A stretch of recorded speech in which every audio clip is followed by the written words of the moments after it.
കഴിഞ്ഞ ദിവസം ഫേസ്ബുക്കിൽ ഞാനൊരു പോസ്റ്റ് കണ്ടു. സംഭവം ഇതായിരുന്നു. നമ്മളെല്ലാവരും പാലടപ്പത്ത് വെച്ചിട്ട് കണ്ണ് ചിമ്മാതെ ഇങ്ങനെ നോക്കി നിൽക്കും.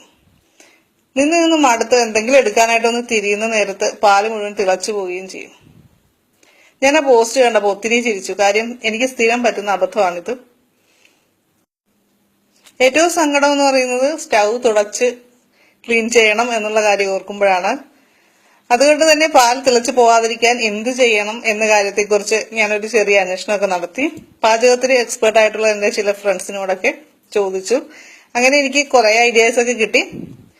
അതിൽ ഞാൻ ട്രൈ ചെയ്ത് സക്സസ്ഫുൾ ആയതും അതുപോലെ തന്നെ എന്റെ ഫ്രണ്ട്സ് നല്ല മെത്തേഡാണെന്ന് പറഞ്ഞതുമായ കുറച്ച് കാര്യങ്ങളാണ് ഞാൻ നിങ്ങളോട് ഷെയർ ചെയ്യാൻ പോകുന്നത്. ശരിക്കും ഈ വീഡിയോ ചെയ്യണമെന്ന് കരുതിയിട്ടല്ല ഞാൻ പാലടപ്പത്ത് വെച്ചത്. പിന്നീടാണ് എനിക്ക് റെക്കോർഡ് ചെയ്താലോ എന്ന് തോന്നി.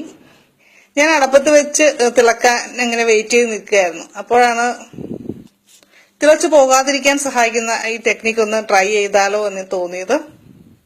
എന്തായാലും നമുക്ക് നോക്കാം. നമ്മുടെ എല്ലാവരുടെ വീട്ടിൽ തടിയുടെ സ്പൂൺ കാണും. ഞാനിവിടെ എടുത്തിരിക്കുന്നത് നോൺ സ്റ്റിക്കിന്റെ തവിയാണ്. ഇതെടുത്തത് ഈ കാണുന്ന പോലെ സോസ് പാന്റെ നടുവിലായിട്ട് ഇങ്ങനെ വട്ടം വയ്ക്കുക. പാല് തിളച്ചു പോകുന്നില്ല, നോക്കിക്കേ. പാല് തിളച്ചു പോവില്ല എന്നുള്ളതിനുള്ള പ്രൂഫാണ് നമ്മളിപ്പോ കണ്ടുകൊണ്ടിരിക്കുന്നത്. ഈ തടി മാറ്റി കഴിഞ്ഞാല് പാല് തിളക്കുന്നതായിട്ട് നമുക്ക് കാണാം. അപ്പൊ പാല് തിളച്ചു പോകാതിരിക്കാനുള്ള ഒരു ടെക്നിക്ക് എല്ലാവർക്കും പിടികിട്ടിയല്ലോ.